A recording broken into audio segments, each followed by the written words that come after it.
과연 초대 기독교인들에게 가장 큰 위협은 뭐였을까요? 이게 그냥 단순한 질문이 아니에요. 당시 그들이 처했던 그 치열한 갈등과 생존이라는 문제, 그 핵심을 찌르는 질문이거든요. 아마 딱 생각나면 답은 그렇죠. 바로 막강한 로마 제국일 겁니다. 어마어마한 권력에 황제를 신처럼 숭배하라고 하고 기독교인들을 박해했으니까요. 그런데 말이죠. 이 자료는 그게 다가 아니었다고 딱 짚어줍니다. 이 갈등, 생각보다 훨씬 더 복잡한 양상이었던 거죠. 바로 이겁니다. 이 자료가 제시하는 핵심 주장이죠. 당시의 싸움은 그냥 싸움이 아니라 거룩한 전쟁으로 규정됐다는 거예요. 그리고 이 전쟁은 말이죠. 바깥에서만 싸운 게 아니라 내부에서도.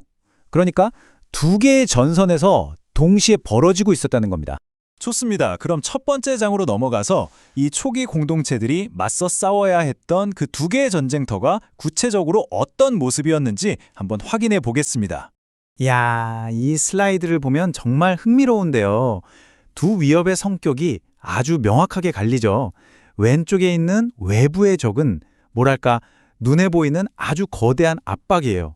황제한테 절해라. 아니면 우리 상업 길드에 들어오려면 우리 신에게 제사 지내라. 이런 식의 경제적인 압박까지 있었죠. 근데 오른쪽에 내부의 적은 훨씬 교활합니다. 니골라당 같은 이상한 가르침이 스며들고 도덕적으로 타협하게 만들고 라오디게아 교회처럼 아예 영적으로 무기력해지는 거죠. 공동체를 안에서부터 서서히 갉아먹는 그런 위협이었던 겁니다. 이게 바로 외부의 적을 보여주는 아주 대표적인 예입니다. 지금 보시는 건 버가모에서 숭배하던 치류의 신 아스클레피오스 조각상인데요. 당시 이 신을 섬기는 거대한 의료단지가 도시의 중심이나 마찬가지였어요.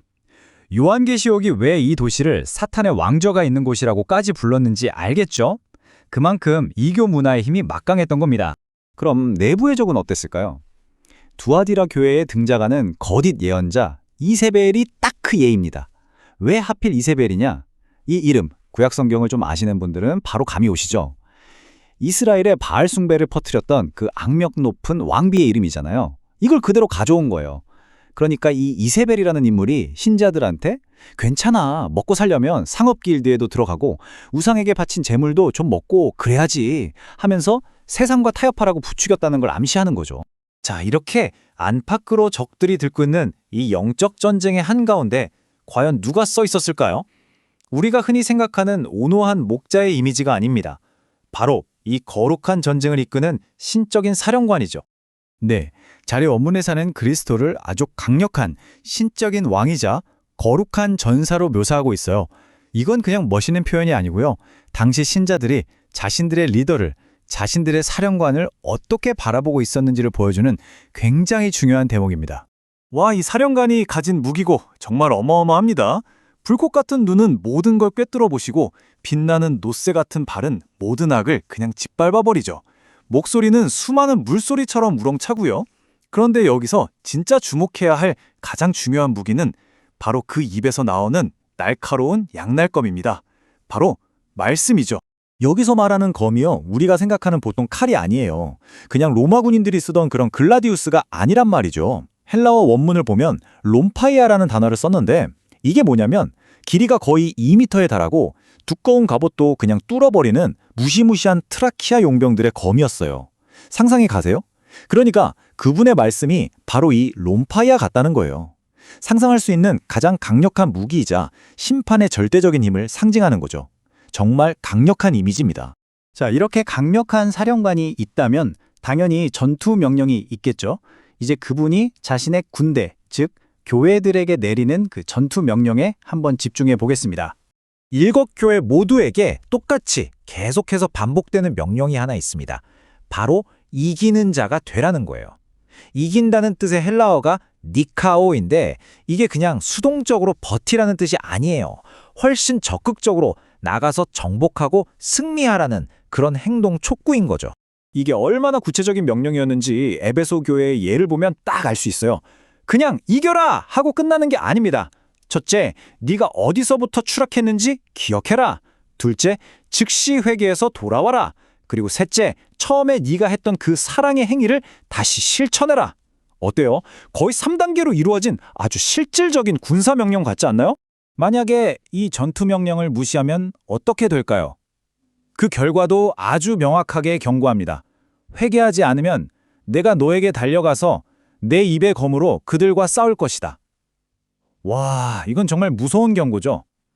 타협하는 자들은 외부의 적이 아니라 오히려 그리스도 자신의 전쟁 대상이 될 거라는 거니까요. 거룩한 전쟁이라는 주제가 여기서 다시 한번 강력하게 드러나는 겁니다. 자, 이제 거의 마지막입니다. 이렇게 치열한 영적 전투에서 끝까지 신실하게 싸워서 이긴 자들, 그들에게 약속된 보상, 그러니까 전리품은 과연 무엇이었을까요? 이 표를 보면 정말 명확해집니다. 승리한 자들에게 약속된 보상이 그냥 다 똑같은 게 아니라 각 교회가 처한 그 힘든 상황과 아주 긴밀하게 연결되어 있어요. 에베소 교회엔 생명나무의 열매를, 순교의 위협에 있던 서머나 교회엔 생명의 왕관을, 또 만국을 다스리는 권세, 그리고 마침내는 그리스의 보좌에 함께 앉는 그 엄청난 권리까지. 와, 이 영적 전쟁에 걸린 판돈이 얼마나 어마어마했는지를 한눈에 보여주는 목록이라고 할 수 있겠습니다. 이 그림 한 장이 이 전쟁에서의 승리가 어떤 의미였는지, 또 어떤 대가를 치러야 했는지를 정말 강렬하게 보여주는 것 같습니다. 서머나교회에 주어졌던 명령, 기억나시죠? 죽도록 충성하라. 이게 바로 충성심의 최종 시험이었던 겁니다. 그러니까 당시 신자들에게 순교는 패배가 아니었어요. 오히려 영원한 생명이라는 궁극의 전리품을 얻는 가장 영광스러운 승리였던 거죠. 요한계시록은 이 모든 이야기를 고대의 거룩한 전쟁이라는 틀로 그리고 있습니다. 자, 그렇다면 오늘을 사는 우리들의 전쟁터는 어디일까요? 우리를 밖에서 짓누르는 압박과 우리 안에서 유혹하는 그 타협 사이에서 우리는 지금 어떤 싸움을 하고 있는 걸까요? 이 질문을 여러분께 던져드리면서 오늘 분석을 마무리하겠습니다. 성경의 마지막 책 요한계시록 하면 보통 뭐가 떠오르세요? 좀 무섭고 혼란스러운 상징들, 종말에 대한 막연한 두려움, 뭐 이런 것들이잖아요. 네, 대부분 그렇죠. 그런데 저희에게 보내주신 이 자료는요, 그 모든 걸 완전히 뒤집는 하나의 열쇠를 제시하고 있어요.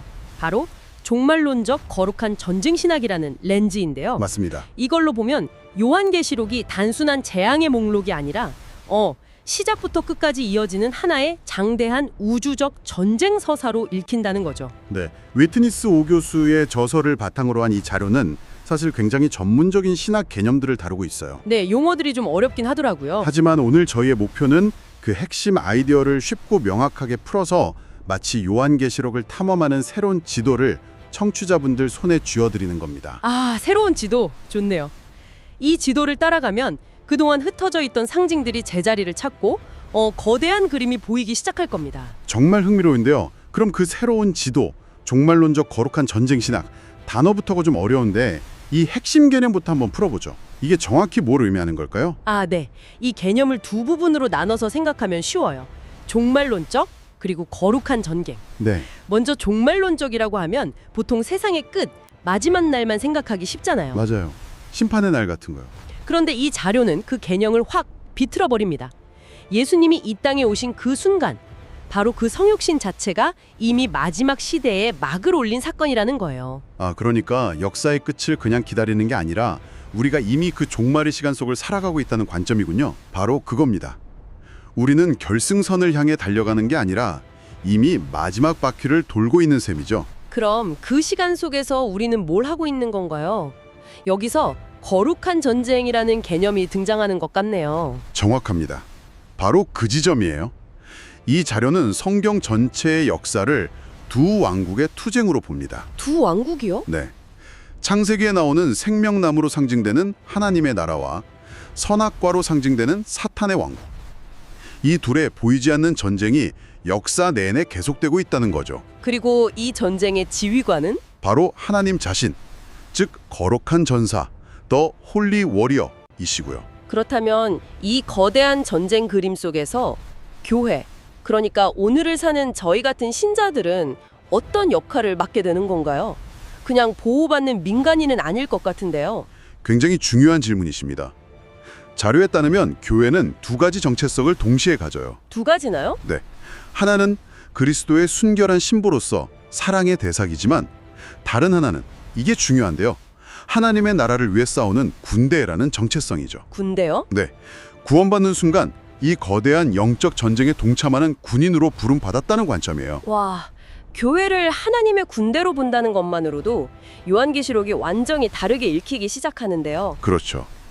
자료에서 요한계시록 4에서 5장에 나오는 하늘의 보좌 장면을 일종의 전쟁 작전 상황실로 묘사한 부분이 정말 인상 깊었어요. 네, 바로 그 워룸 개념이 이 해석의 핵심 중 하나예요.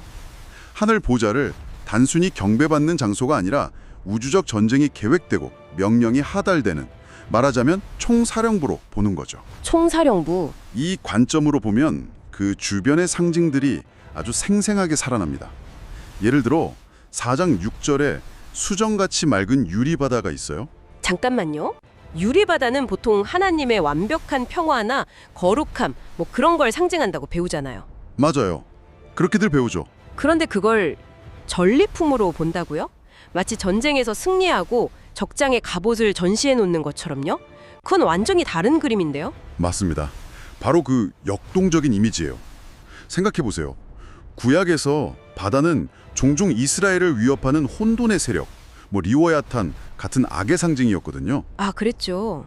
하나님이 홍해를 가르신 사건은 단순히 길을 연 기적이 아니라 그 바다의 세력을 꺾어버린 위대한 거룩한 전쟁의 승리였어요. 아, 하늘의 유리바다는 바로 그 승리를 기념하는 전리품이자 제압된 혼돈의 세력을 상징하는 겁니다. 와, 정말 충격적인 해석이네요. 그럼 그 보좌 주위에 있는 네 생물은 어떻게 이해해야 할까요? 이들도 단순한 천상의 존재가 아닌 건가요? 그렇죠. 이 네 생물의 모습, 그러니까 사자, 송아지, 사람, 독수리는 각각 그리스도의 사역, 즉 이 전쟁을 수행하는 총사령관의 네 가지 측면을 보여줘요. 네 가지 측면이요? 네, 사자는 유다 지파의 사자로서의 왕권을, 송아지는 희생제물, 즉 어린 양의 속죄 사역을 의미하고요. 네. 또 사람의 얼굴은 이 땅에 오신 성육신을, 그리고 날아오르는 독수리는 최후의 심판 사역을 상징해요. 구원과 심판이라는 전쟁의 두 가지 큰 전략을 보여주는 셈이죠. 그 생물들에게 눈이 가득했다는 묘사도 굉장히 기이하게 느껴졌는데 이것도 전쟁과 관련이 있나요? 물론입니다.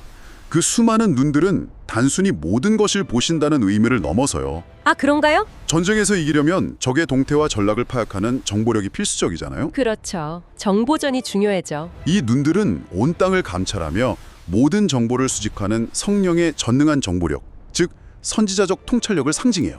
와, 하늘의 워름에서 실시간으로 모든 정보가 취합되고 전략이 수립되는 그림이 그려지네요. 바로 그겁니다. 알겠습니다.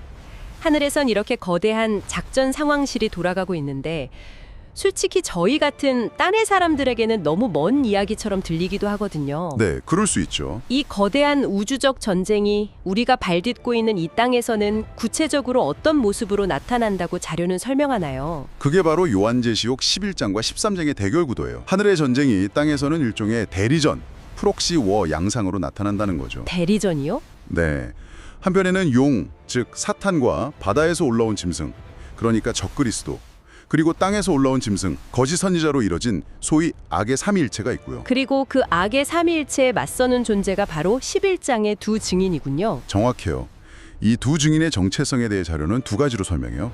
가장 좁게는 마지막 때에 나타날 실제 두 명의 선지자일 수 있고, 네. 더 넓게는 그리스도의 다시 오심을 준비하며 싸우는 마지막 시대의 교회 공동체 전체를 상징한다고 봅니다. 아, 결국 교회를 말하는 거군요. 그렇습니다. 이들이 모세와 엘리야의 권능, 즉 말씀과 기도의 능력으로 싸우는 하나님의 군대의 지상군인 셈이죠. 짐승이 올라오는 장소에 대해서도 흥미로운 해석을 봤어요. 어떤 짐승은 바다에서 올라오고 또 어떤 존재는 무저갱, 어비스에서 올라온다고 하잖아요. 이 둘은 다른 곳인가요? 바다가 혼돈과 악의 근원을 상징한다고 했죠. 무저갱 역시 요한계시록 20장에서 사탄이 1000년 동안 갇히게 될 감옥으로 묘사돼요. 네, 그렇죠. 결국 바다에서 올라오던 무저갱에서 올라오든 그 짐승의 출처는 사탄이라는 악의 총사령부라는 걸 보여주는 상징적인 장치인 거예요. 이야기를 듣다 보니 이 전쟁의 승리 방식이 정말 독특하다는 생각이 들어요.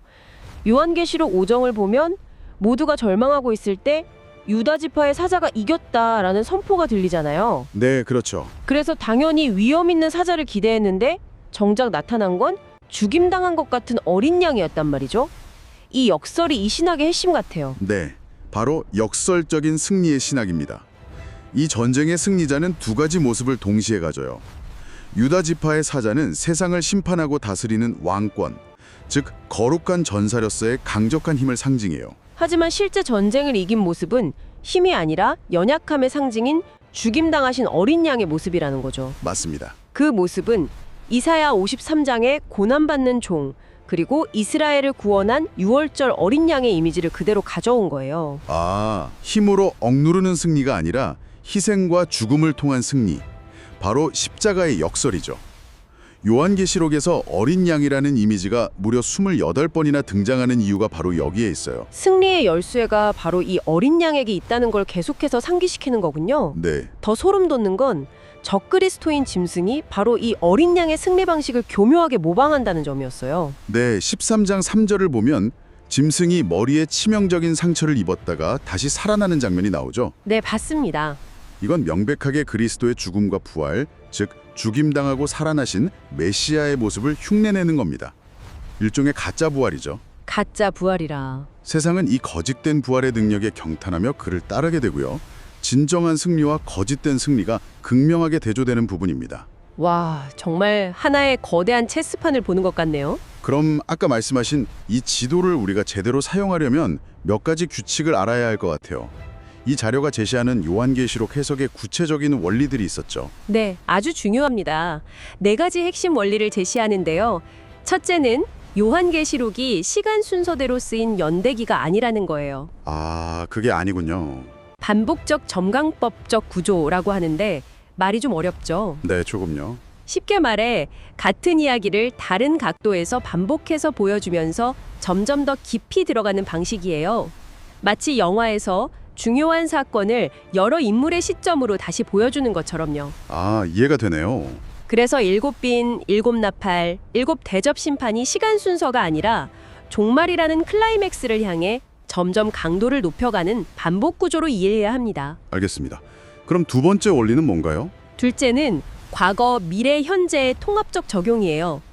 요한계시록을 읽을 땐 3개의 안경을 동시에 써야 한다는 거죠. 세계 안경이요? 네, 먼저 1세기 로마 제국의 박해라는 과거의 역사적 안경, 그리고 그리스도의 재림 전후에 일어날 미래의 예언적 안경, 마지막으로 가장 중요한 현재 우리의 삶에 이 메시지가 어떻게 적용되는지를 묻는 안경이죠. 이 세 가지를 모두 고려해야 하는군요. 그렇습니다. 이 3가지가 하나로 연결될 때 입체적인 해석이 가능해져요. 세 번째 원리는 원근 통시법적 예언 기법이라는 더 전문적인 용어였어요. 이건 어떤 개념이죠? 이것도 비유를 들면 쉬워요. 망원경으로 멀리 있는 산들을 보면 가까운 산이랑 저 멀리 있는 산이 겹쳐 보이는 것처럼 느껴지잖아요. 네네, 그렇죠. 그것과 비슷합니다. 구약의 어떤 예언, 예를 들어 다니엘서의 작은 불은 역사적으로는 특정 인물을 가리키면서 동시에 저 멀리 미래에 나타날 최종적인 적그리스도의 그림자, 즉 예표가 된다는 거예요. 아, 과거의 사건이 미래 사건의 청사진이 되는 거군요. 네, 정확합니다. 마지막 4번째 원리도 짚어주시죠. 마지막은 성경 전체의 틀 안에서 해석하라는 겁니다. 요한계시록은 갑자기 하늘에서 뚝 떨어진 책이 아니에요. 네, 자료에 따르면 구약 성경을 70% 이상 인용하고 있어요. 모세오경의 거룩한 전쟁 이야기나 예언서들의 여호와의 날 개념을 모르면 요한계시록의 많은 부분을 오해할 수밖에 없습니다. 성경이라는 거대한 소설의 마지막 챕터인 셈인데 앞의 내용을 모르고 마지막 챕터만 읽을 수는 없는 것과 같군요. 네, 아주 좋은 비유입니다. 오늘 이야기를 정리해보면 이 자료는 요한계시록을 더 이상 혼란스러운 상징의 나열이 아니라 종말론적 거룩한 전쟁이라는 일관된 서사를 가진 한 편의 대서사시로 읽어내고 있네요. 맞습니다. 그리고 그 전쟁의 승리는 힘이 아니라 죽임당하신 어린 양의 희생을 통해 주어진다는 역설적인 메시지가 정말 강렬하게 다가옵니다. 네, 이 관점에서 보면 요한계시록은 더 이상 미래에 대한 두려움을 조장하는 책이 아니에요. 오히려 지금 이 땅에서 영적 전쟁을 치르고 있는 전투하는 교회, Church Militant를 위한 전략서이자 반드시 승리할 것이라는 궁극적인 희망의 노래가 되는 거죠. 이 자료는 요한계시록이 다니엘서와는 달리 봉인되지 않은 열린 책이라고 강조해요. 성도들이 읽고 이해하도록 주어졌다는 뜻이죠. 네, 그렇습니다. 여기서 청취자분들이 더 깊이 탐구해 볼 만한 질문을 하나 던져드릴게요. 만약 이 책이 정말 성도들을 위해 열려 있고 하나님의 군대로서 전쟁에 참여하라는 메시지를 담고 있다면 오늘날 많은 신자들이 왜 그 정체성을 부담스러워하거나 받아들이지 못하는 걸까요? 우리를 가로막는 가장 큰 심학적 혹은 문화적 장벽은 과연 무엇일까요? 안녕하세요. 오늘 저희는 신학생이나 또 성서학에 깊이 파고들고 싶은 분들을 위해 아주 특별한 자료를 좀 준비했습니다. 네. 보내주신 계시록 일부 해설서를 바탕으로 할 건데요. 아마 신약 성경에서 가장 논쟁적이면서도 또 가장 매혹적인 책이죠. 그렇죠. 바로 요한계시록의 핵심을 한번 파헤쳐 보려고 합니다. 네, 요한계시록 하면 보통 막 무시무시한 상징들 아니면 종말의 시간표 이런 걸 떠올리기 쉽잖아요. 맞아요. 제일 먼저 그게 떠오르죠. 그런데 오늘 저희가 살펴볼 자료는 전혀 다른 접근법을 제시하고 있어요. 저희 목표는 단순히 상징을 하나하나 풀이하는 게 아니고요. 아, 그런 게 아니군요. 네, 일곱 재앙, 두 증인, 그리고 적그리스도 같은 이 핵심적인 주제들을 관통하는 어떤 거대한 신학적 틀을 발견하고 그 틀 안에서 이 사건들이 어떤 의미를 갖는지 깊이 있게 분석해보는 겁니다. 와, 마치 복잡하게 얽힌 퍼즐 조각들을 맞출 수 있는 그런 결정적인 열쇠를 찾는 것과 같겠네요. 정확합니다. 자료에서 그 열쇠로 제시하는 게 바로 종말론적 거룩한 전쟁이라는 개념인데 사실 전쟁이라는 단어 때문에 좀 오해하기 쉬울 것 같아요. 이게 어떤 의미인가요? 아, 그거 아주 중요한 지적이세요. 여기서 말하는 거룩한 전쟁은요, 미래의 어느 한 시점에 일어날 무슨 핵전쟁이나 제3차 세계대전, 이런 물리적인 전투를 말하는 게 전혀 아닙니다. 그런 게 아니군요. 네, 자료는 이 개념을 훨씬 더 깊은 차원에서 일종의 해석학적 프레임으로 사용하거든요. 해석학적 프레임이요? 즉, 교회가 이 세상 속에서 존재하는 내내 마주해야 하는 어떤 영적 실체와의 끊임없는 투쟁, 그 실존적인 상황 자체를 거룩한 전쟁이라고 보는 거죠. 아, 그렇군요. 그렇게 보니까 바울 신학과의 연결점이 굉장히 선명해지네요. 그렇죠. 에베소서에서 바울이 우리의 싸움은 혈과 육에 대한 것이 아니요 하면서 정사와 권세에 대한 싸움을 말했잖아요. 네네. 하늘에 있는 악한 영들에 대한 것이라고 했죠. 바로 그 영적 전쟁이 요한계시록에서는 훨씬 더 거대하고 우주적인 스케일로 그려지는 거군요. 정확해요. 바울이 개인의 내면이나 교회 공동체 안에서의 영적 싸움에 좀 더 집중했다면 요한은 그 전쟁이 역사 전체를 움직이는 거대한 힘들 간의 충돌이라는 걸 보여주는 셈이죠. 와, 스케일이 다르네요. 네. 자료는 1세기 교회가 직면했던 현실을 예로 들어요. 로마 황제를 신으로 숭배하라는 요구라던가 아니면 에베소의 그 아데미 여신 숭배 같은 거대한 이교 문화. 아, 네네. 이런 것들 배후에 있는 보이지 않는 영적 정사와 권세를 폭로하는 겁니다. 그래서 그리스도인으로 살아간다는 것 자체가 이미 거룩한 전쟁의 최전선에 서 있다는 선언인 셈이죠. 그렇다면 계시록에 나오는 그 무서운 환상들은 그 전쟁의 실체를 보여주는 일종의 영적인 MRI 같은 거겠네요. 비유가 아주 정확한데요. 하하, 감사합니다. 이 관점으로 보면 적그리스도라는 존재도 좀 다르게 이해될 것 같아요. 흔히 생각하는 것처럼 어느 날 갑자기 나타날 특정 인물이 아닐 수도 있겠는데요? 맞습니다. 이 틀 안에서 보면 적그리스도는 단일한 인물이 아니에요. 역사 속에서 반복적으로 나타나는 하나님을 대적하는 체제, 그 정점이라고 할 수 있습니다. 체제의 정점이요? 네. 구약시대에 성전을 더럽혔던 안티오쿠스 4세부터 시작해서 계시록이 쓰일 당시에는 로마 황제들이 그 역할을 했고요. 또 미래에도 다른 형태로 나타날 수 있는 거죠. 이 거룩한 전쟁이라는 렌즈가 이 모든 걸 꿰뚫어 보게 해줍니다. 하나님을 대적하는 시스템과의 전쟁이라. 와, 그렇다면 그 최전선에 서서 직접 맞서 싸우는 존재들이 있어야 할 텐데요. 그렇죠. 마침 자료에서 아주 흥미롭게 다루는 두 증인이 바로 그런 역할이 아닐까 싶어요. 계시록 11장에 등장하는 이 미스테리한 인물들, 대체 누군가요? 네, 이 두 증인의 정체는 계시록 해석에서 아주 중요한 부분이죠. 자료는 여기서도 다층적인 해석을 제시합니다. 다층적이요? 네, 가장 넓은 의미에서는 교회가 감당해야 할 예언자적 사명 전체를 상징한다고 볼 수 있어요. 그런데 그 구체적인 이미지는 구약 스가랴 4장에서 직접 가져옵니다. 아, 스가랴서의 그 환상이요? 두 감람나무와 두 촛대. 맞습니다. 바벨론 포로에서 돌아와서 성전을 재건하던 시대에 두 지도자, 대제사장 여호수아와 총독 스룹바벨을 상징했던 거잖아요. 그렇죠. 기름 부음 받은 두 지도자가 성령의 능력으로, 즉 힘으로도 되지 않고 능력으로도 되지 않고 오직 나의 영으로 되느니라는 그 말씀처럼 사명을 감당했듯이 말이죠. 네네. 마지막 때의 교회 역시 동일한 방식으로 증인의 사명을 수행한다는 의미를 담고 있는 거예요. 와, 정말 흥미로운 연결이네요. 그런데 그들의 사역 방식이 왜 하필 모세와 엘리야를 떠올리게 하는 거죠? 하늘을 닫아서 비를 못 내리게 하고 물을 피로 바꾸는 능력이라니.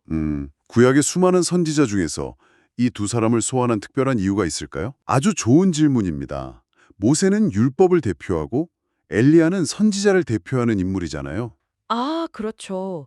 율법과 선지자. 즉, 두 증인은 율법과 선지자로 요약되는 구약 전체의 증언을 마지막 시대에 다시 한번 선포하는 역할을 하는 거예요. 그렇군요. 그들의 초자연적인 능력은 그들의 메시지에 하나님의 권위가 실려 있음을 보여주는 일종의 표징이고요. 하지만 더 중요한 건 그들의 모습입니다. 굵은 베옷을 입고 예언하잖아요. 네, 맞아요. 이건 심판 앞에서 회개하라고 외치는 아주 절박한 선지자의 모습이거든요. 그러니까 그들의 사역은 세상에 대한 마지막 회개의 촉구인 셈이군요. 바로 그거죠. 하지만 자료를 보면 세상은 그 메시지를 거부하고 결국 무적행에서 올라오는 짐승, 그러니까 적그리스도 세력에게 죽임을 당하잖아요. 네. 그리고 바로 그 지점이 계시록 신학의 역설이 폭발하는 지점입니다. 역설이 폭발한다고요? 네. 그들은 처참하게 패배하고 죽어서 길거리에 버려져요. 세상 사람들은 그걸 보고 기뻐하면서 서로 선물을 주고받죠. 끔찍하네요. 그런데 사흘 반 뒤에 모든 원수들이 지켜보는 바로 그 앞에서 그들이 부활해서 하늘로 올라갑니다. 와, 그 장면은 정말 영화 같네요. 그렇죠. 이건 세상에 대한 마지막이자 가장 강력한 증거가 되는 사건이에요. 패배처럼 보였던 순교가 사실은 가장 완벽한 승리의 방식임을 극적으로 보여주는 거죠. 아, 십자가에서 죽으심으로 승리하신 예수 그리스도의 길을 교회가 그대로 따라가는 모습을 보여주는 겁니다. 두 증인의 순교를 통한 역설적인 승리라. 와, 그런데 이들의 사역이 끝나고 나면 더 거대한 심판, 바로 일곱 나팔 재앙과 일곱 대잡 재앙이 쏟아지잖아요. 네, 그렇죠. 이 끔찍한 재앙들의 목적은 대체 뭘까요? 단순히 죄에 대한 벌이라고 하기에는 뭔가 다른 의미가 있는 것 같아요. 맞아요. 흔히 재앙이라고 하면 하나님의 무서운 진노와 파괴만 생각하기 쉽죠. 네, 보통은 그렇죠. 그런데 자료는 그 목적이 단순한 파괴가 아니라 회개로의 초대임을 계속해서 강조합니다. 잠깐만요. 회개로의 초대요? 그건 정말 관점을 완전히 바꾸는 해석인데요. 그렇죠. 보통 재앙이라고 하면 무서운 심판만 생각하는데 사실은 그게 하나님의 마지막 경고이자 어떻게 보면 자비의 표현이라는 거잖아요. 맞습니다. 제발 돌아오라는 절박한 외침처럼 들리네요. 바로 그거예요.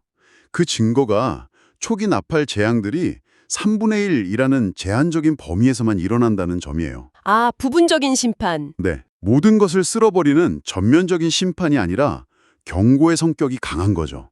예를 들어 5번째 나팔 재앙인 황충 재앙을 보면 아주 흥미로운 명령이 내려져요. 어떤 명령이죠? 이마에 하나님의 인 맞지 않은 불신자들만 괴롭게 하라는 거예요. 와, 이건 그들이 지옥의 고통을 미리 맛보게 해서라도 회개로 이끌려는 아주 역설적인 자비의 사건으로 해석할 수 있는 거죠. 끔찍한 고통이 오히려 자비의 표현일 수 있다니 정말 충격적이네요. 그렇죠. 하지만 자료의 기록은 비극적이에요.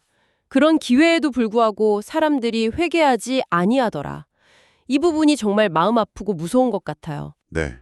바로 그 지점이 계시록 신학의 분기점입니다. 분기점이요? 하나님의 자비로운 초대를 끝까지 거부하는 인간의 완악함이 극에 달했을 때 그때 비로소 더 이상 희석되지 않은 하나님의 순전한 진노, 아, 즉 7대접 재앙이 쏟아지는 거예요.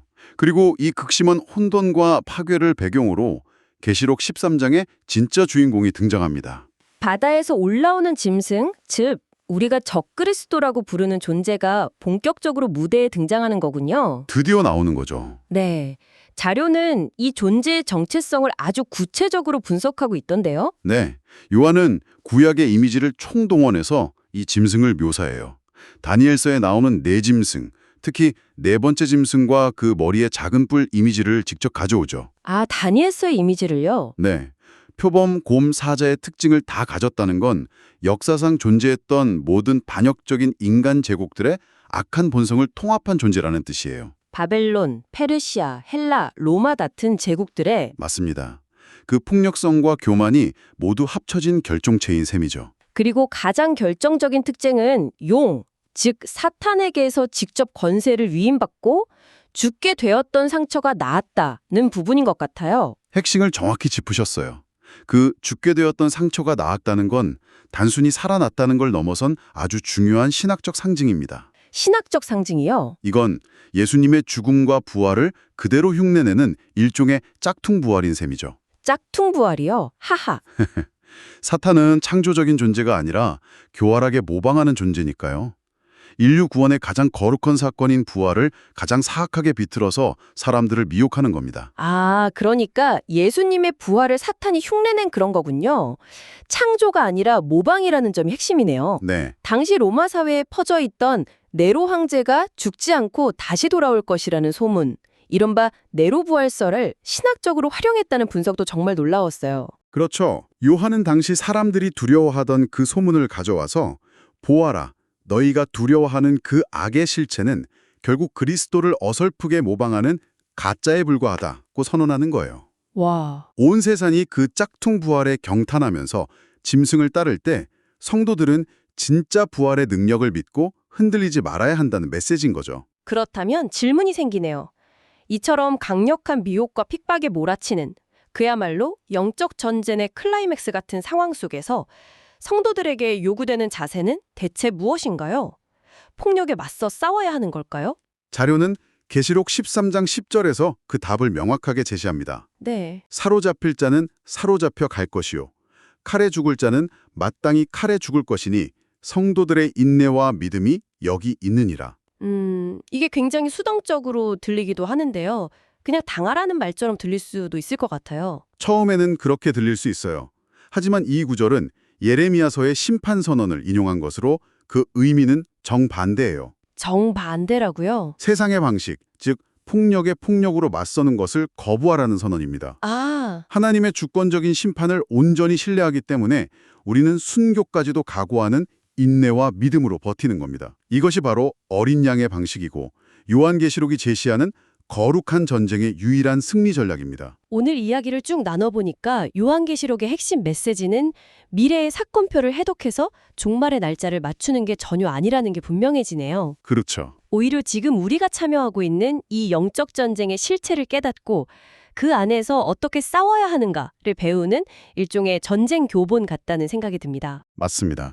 자료가 제시한 거룩한 전쟁이라는 해석의 틀은 계시록의 모든 상징과 사건을 우리의 지금 여기로 가져옵니다. 네, 현재로 가져오는군요. 네, 당시 라오디게아 교회처럼 세상의 풍요와 타협하면서 안일하게 살아가려는 유혹을 경계하고 서머나 교회처럼 극심한 고난 속에서도 끝까지 신실하게 증인의 삶을 살아내는 것, 이것이 오늘 우리에게 주어진 과제임을 보여주는 것이죠. 오늘 이 깊은 대화를 듣고 계신 분들께서 계속해서 고민해 보실 만한 질문을 하나 던지면서 마무리하면 좋을 것 같아요. 네, 이 모든 거룩한 전쟁의 최종 승리가 세상의 힘이나 군사력이 아니라 역설적이게도 죽임당하신 어린 양의 피를 통해 성취되었다는 사실을 기억했으면 좋겠습니다. 네. 그렇다면 희생과 신실한 증거를 통해 얻어지는 이 역설적인 승리의 방식이 오늘날 우리가 살아가는 이 영적 전쟁터에서 힘과 성공 그리고 영향력에 대해 가지고 있던 기존의 생각들을 어떻게 재구성하도록 요구하고 있을까요? 와. 이것이 오늘 우리가 함께 품고 돌아가야 할 질문일 겁니다. 오늘은 요한계시록에 대한 아주 흥미로운 해석 하나를 살펴볼 건데요. 이 고대의 예언이 지금 우리가 느끼는 불안과 어떻게 연결되는지 한번 깊이 파고들어 보려고 합니다. 바로 시작해 볼까요? 자, 이 해석에서 가장 중요한 포인트는요. 요한계시록을 그냥 오래된 책이 아니라 미래를 보여주는 일종의 로드맵으로 본다는 거예요. 그래서 오늘은 그 로드맵을 우리가 한번 쭉 따라가 볼 겁니다. 보시는 이미지처럼 그 여정이 순탄치만은 않을 것 같죠? 혼돈과 파괴가 가득한 길입니다. 이 예언의 타임라인은 크게 5단계로 나눌 수 있어요. 먼저 지옥의 문이 열리면서 모든 혼돈이 시작되고요. 그 다음엔 세계대전과 그 뒤에 숨은 음모들, 그리고 이 혼돈을 등에 업고 등장하는 마지막 적그리스도, 그의 세계 시스템인 바벨론이 어떻게 무너지는지, 그리고 마지막으로 이 모든 걸 겪어내는 신자들에게는 어떤 자세가 필요한지 이 순서대로 하나씩 짚어보겠습니다. 자, 그럼 첫 번째 단계부터 시작해보죠. 이 해석에 따르면요, 세상의 끝은 물리적인 재앙이 아니라 아주 영적인 사건으로 시작된다고 해요. 바로 악한 영들이 세상에 풀려나는 거죠. 이 모든 혼돈이 시작되는 곳, 바로 무저갱이라는 곳입니다. 글자 그대로 끝이 없는 구덩이라는 뜻인데, 이 해석에서는 이곳을 사탄과 악령들이 갇혀있는 감옥으로 봐요. 그리고 요한계시록이 바로 이 감옥 문이 열리면서 악령들이 쏟아져 나오는 그 순간을 묘사하고 있다는 겁니다. 여기가 진짜 흥미로운 부분인데요. 이 해석은 마지막 시대가 되면 악령의 활동 스케일이 완전히 달라진다고 주장해요. 예전 복음서를 보면 군대 귀신이 한 사람 몸에 들어가는 그런 개인적인 차원이었잖아요. 그런데 요한계시록 시대에는 아예 무저갱에서부터 쏟아져 나와서 전 세계를 공격하는 말 그대로 글로벌한 재앙이 된다는 거죠. 자, 그럼 이런 영적인 재앙이 현실 세계에서는 어떻게 보일까요? 이 해석은 이걸 현대사회의 문제랑 연결시키는데요. 다른 사람의 고통에 전혀 공감 못하고 죄책감도 없이 끔찍한 짓을 저지르는 그런 사이코패스나 소시오패스가 점점 늘어나는 현상 있잖아요. 이게 바로 그 풀려난 악령들의 활동 때문일 수 있다는 분석입니다. 그러니까 영적인 혼돈이 사회적인 병으로 나타난다는 거죠.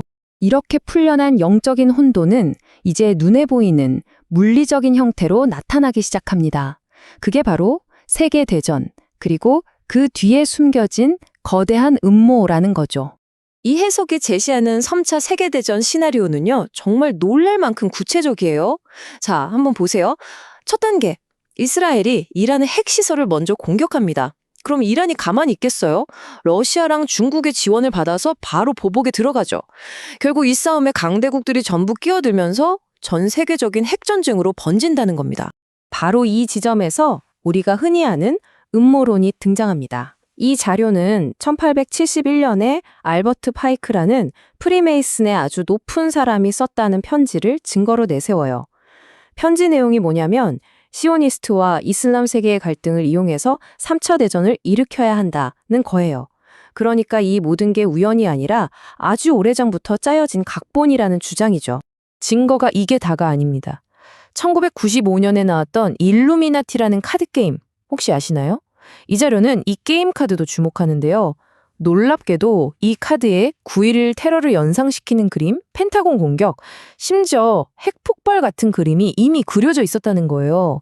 이건 역시 이런 사건들이 다 계획된 거라는 주장을 뒷받침하는 근거로 사용되는 거죠. 자, 이렇게 온 세상이 혼돈에 빠졌을 때 그 정점에서 마침내 한 사람이 등장합니다. 이 해석에 따르면 바로 전 세계를 장악할 단 한 명의 인물이죠. 이 인물이 바로 그리스도인데요. 이 개념을 설명하기 위해서 자료는 이 그림을 가져옵니다.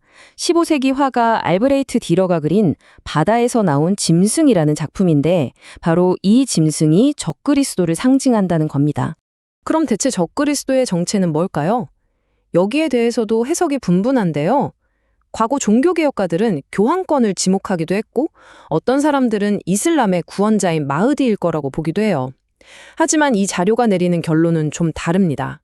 바로 부활한 로마 시스템, 그러니까 지금의 유럽연합 같은 체제에서 등장할 강력한 정치 지도자, 그리고 이 사람은 아마 종교적인 배경도 가지고 있을 거라는 거죠.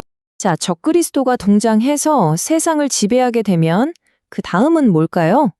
이 예언의 타임라인에서 다음 순서는 바로 그가 만든 전 지구적인 통제 시스템에 대한 신의 심판입니다. 이 거대한 시스템을 성경에서는 바벨론이라고 부릅니다.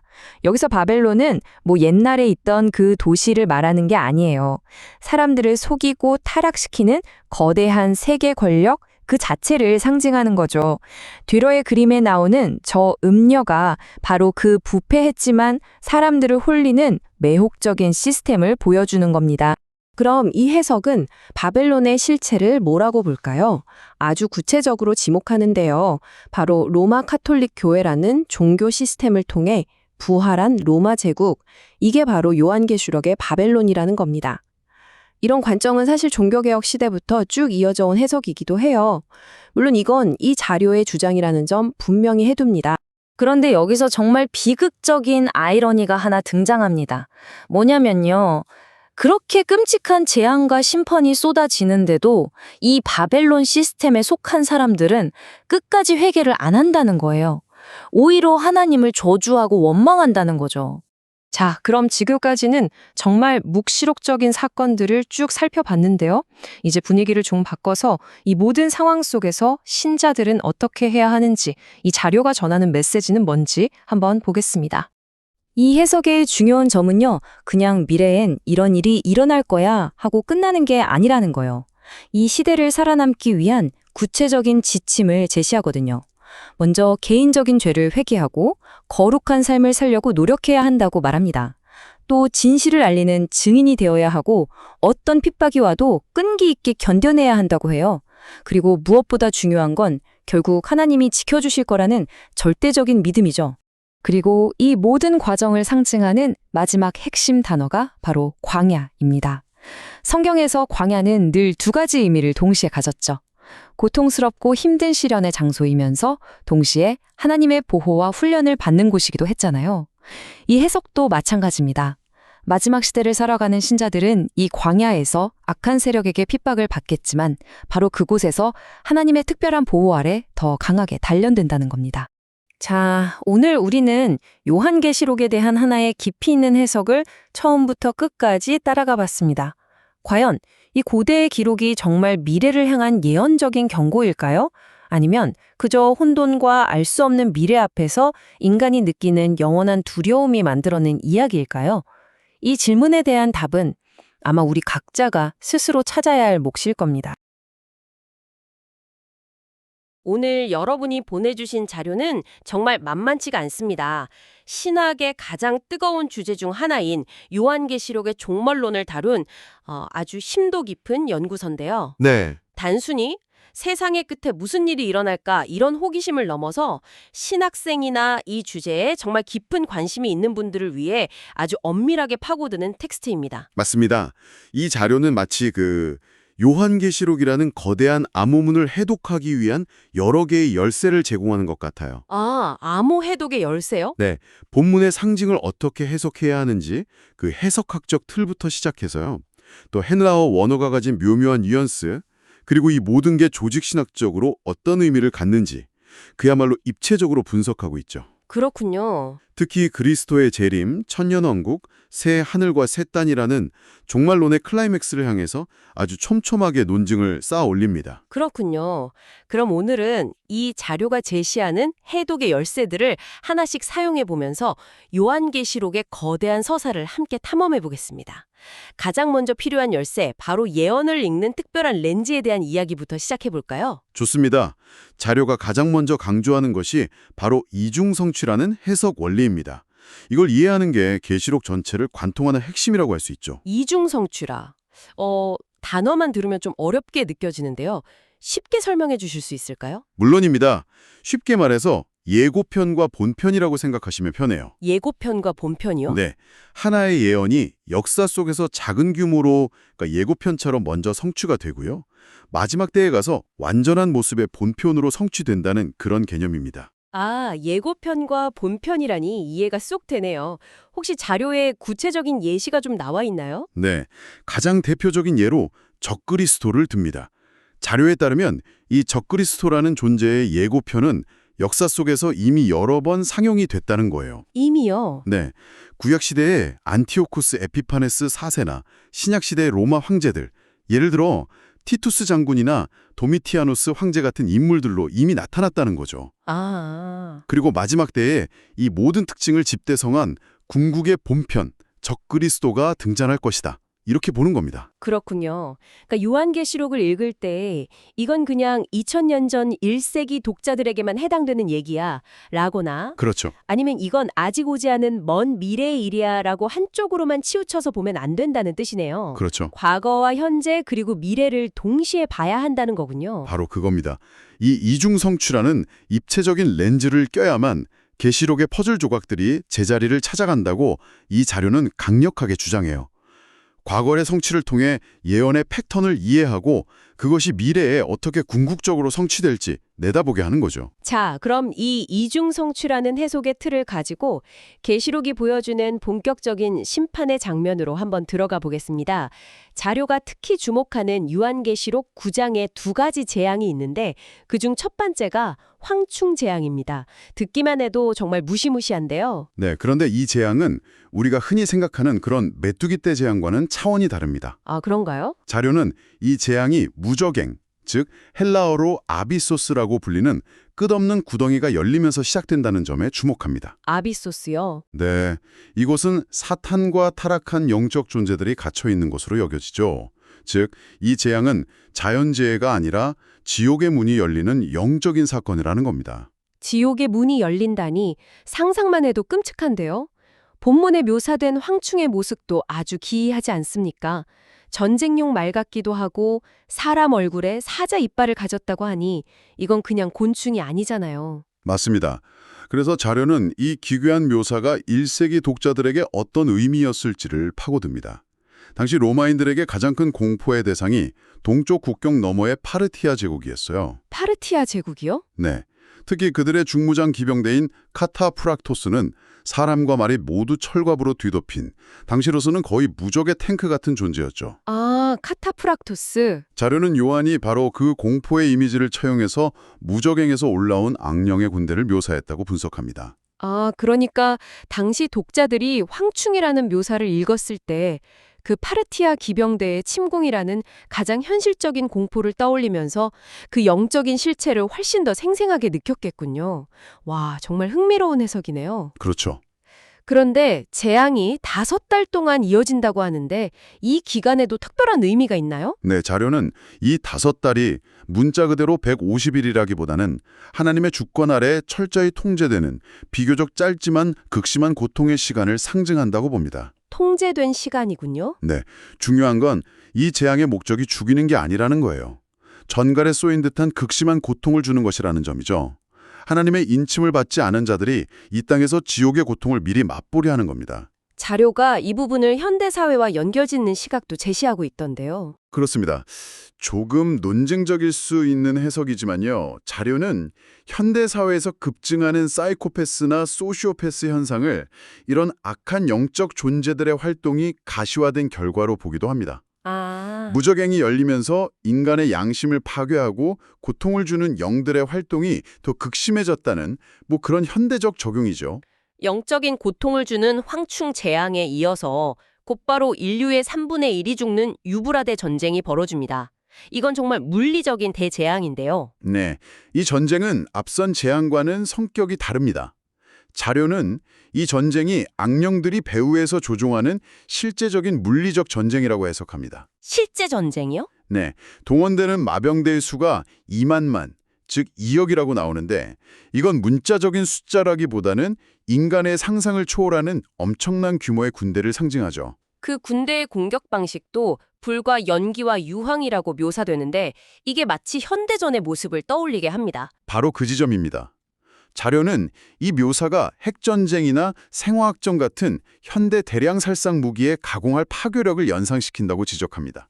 아, 심지어 핵개월 시나리오 같은 과학적 연구를 인용하면서 이 예언이 현대에 어떻게 성취될 수 있는지 그 가능성을 탐색하기도 합니다. 그렇군요. 그럼 신학적으로 더 중요한 포인트는 뭔가요? 바로 3분의 1이라는 숫자입니다. 3분의 1이라는 숫자가 왜 중요한가요? 계시록 전체 구조에서 볼 때 3분의 1의 심판은 부분적이고 경고적인 성격을 갖습니다. 나중에 계시록 16장에 나오는 7 대접 재앙이 전면적이고 최종적인 심판이라면 이 전쟁은 아직 회개의 기회가 남아있는 경고 사인이라는 거죠. 아, 경고의 의미군요. 네. 하지만 가장 비극적인 것은 이런 끔찍한 재앙을 겪고도 살아남은 사람들이 끝내 회개하지 않는다는 본문의 증언입니다. 이렇게 끔찍한 심판이 계속되는 와중에 분위기가 한번 전환됩니다. 계시록 11장에 두 증인이라는 미스테리한 인물이 등장하는데요. 이들의 정체에 대해 해석이 정말 많지 않습니까? 그렇습니다. 부활한 에녹과 엘리야다, 모세와 엘리야다, 여러 가지 문자적 해석들이 있죠. 네네. 하지만 이 자료는 그런 특정 인물 해석보다는 상징적 해석에 더 무게를 둡니다. 결론부터 말하면 이 두 증인은 종말의 때에 신실하게 예언자적 사명을 감당하는 교회 공동체를 상징한다고 봅니다. 교회 전체를 두 명의 증인으로 상징화했다는 거군요. 어떤 근거로 그런 해석이 가능한가요? 결정적인 단서는 구역 스가랴서 4장에서 가져옵니다.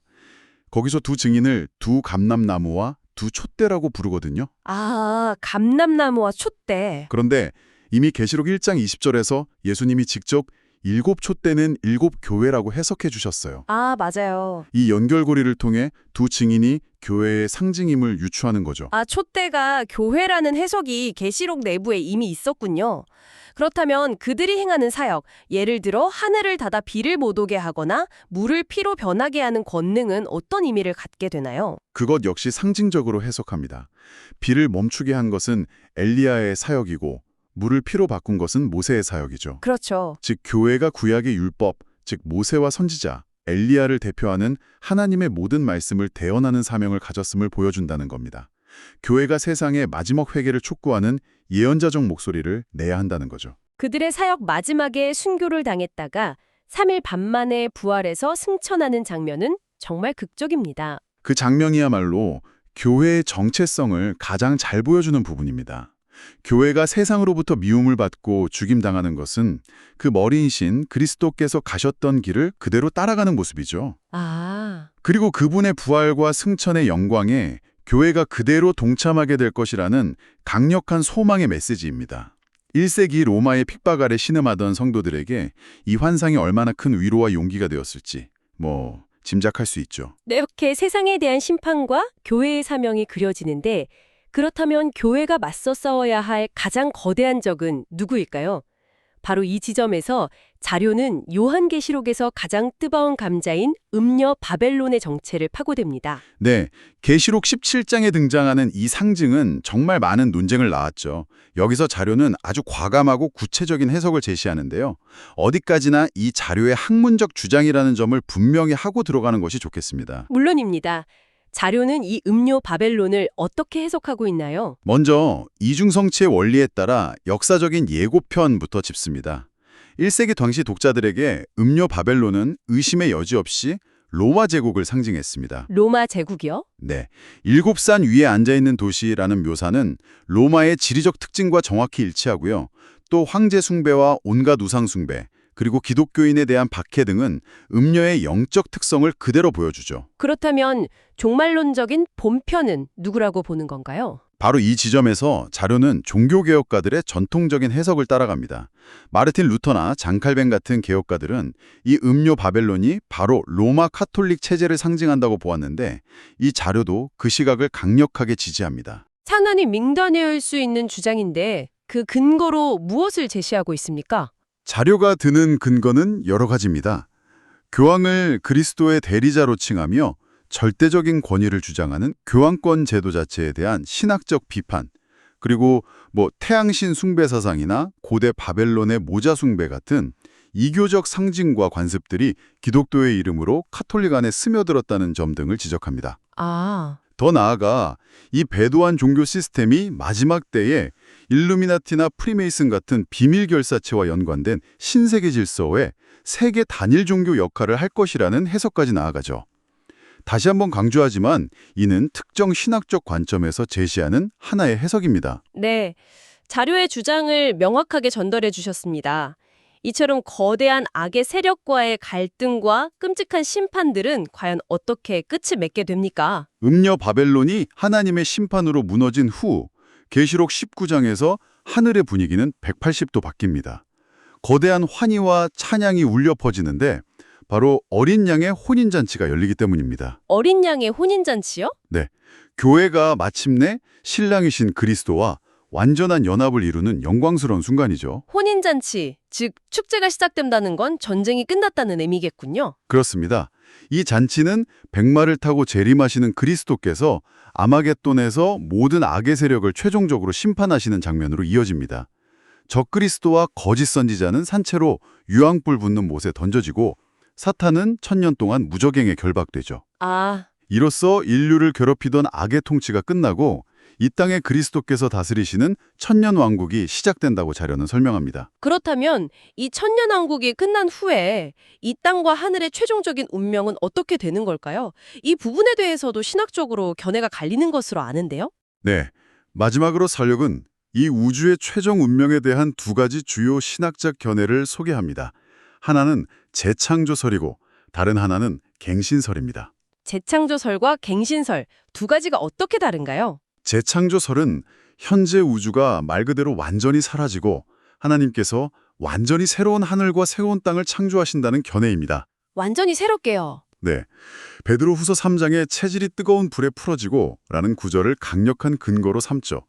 반면에 갱신설은 현재의 우주가 소멸되는 것이 아니라 불로 정화되고 새롭게 변화되어 완성된 형태로 나아간다는 견해입니다. 아, 리뉴얼의 개념이군요. 그렇죠. 로마서 8장에 피조물도 썩어짐의 종로로 탄 데서 해방될 것이라는 구절이 이를 지지하고요. 자료는 어느 쪽에 더 무게를 두는 편인가요? 전제적인 논조를 보면 재창조설에 조금 더 기우는 듯합니다. 하지만 자료는 어느 쪽이든 더 중요한 핵심은 변하지 않는다고 강조합니다. 그 핵심이 뭔자요? 그것은 신자들의 궁극적인 소망이 이 땅의 제한적인 천년왕국이 아니라 죄와 죽음, 슬픔이 더 이상 없고 하나님께서 그의 백성과 영원히 얼굴을 맞대고 함께 거하시는 새 하늘과 새 땅 그 자체에 있다는 것입니다. 지금까지 요한계시록의 종말론에 대한 깊이 있는 신학적 분석을 따라가 보았습니다. 와, 심판의 두려움과 경고, 그 속에서 교회가 감당해야 할 사명, 그리고 모든 것을 이기시는 그리스도의 최종 승리와 영원한 소망이 교차하는 정말 거대한 서사였네요. 맞습니다. 이 모든 우주적 드라마와 신학적 논의들은 결국 하나의 질문으로 귀결됩니다. 이 모든 것을 믿는 우리는 지금 여기에서 어떻게 살아야 하는가? 꿈을 마주하게 됩니다. 이 거대하고 때로는 멀게 느껴지는 종말론을 단순히 미래에 일어날 사건 목록으로만 볼 것이 아니라 오늘 나의 삶과 죽음을 비추는 렌즈로 가져와 본다면 어떨까요? 그 렌즈를 통해 볼 때 우리의 삶의 우선순위와 신앙의 내용은 어떻게 재조정되어야 할까요?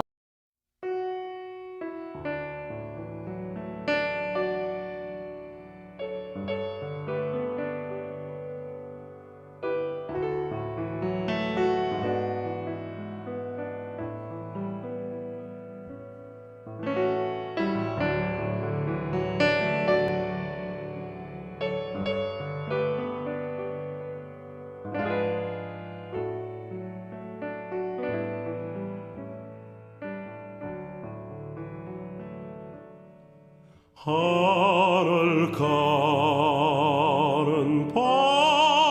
밝은 길이 내 앞에 있으니 슬픈 일을 많이 보고 늘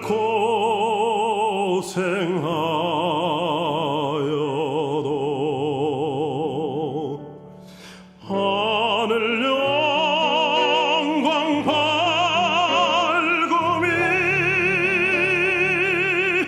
어두운 건을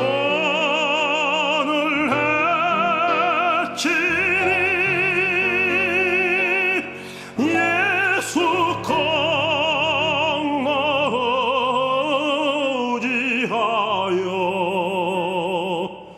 항상 빛을 보도다. 내가 걱정하는 일이 세상에 많은 중 속에 근심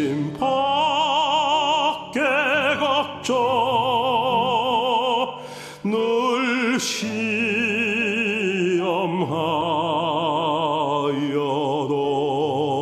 시험하여도 예수 보배로운 피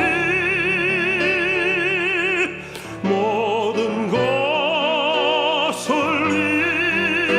이기니 예수 공로지하여 항상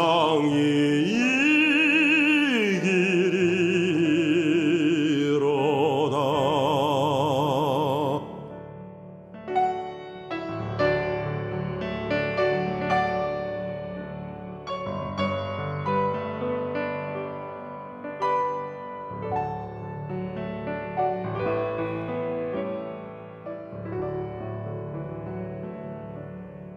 내가 천성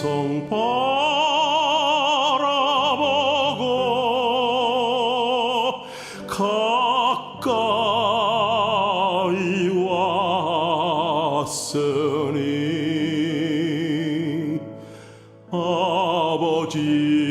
아버지의 영광 집에 가실 맘이 있도다. 나는 부족하여도 영접하실 터이니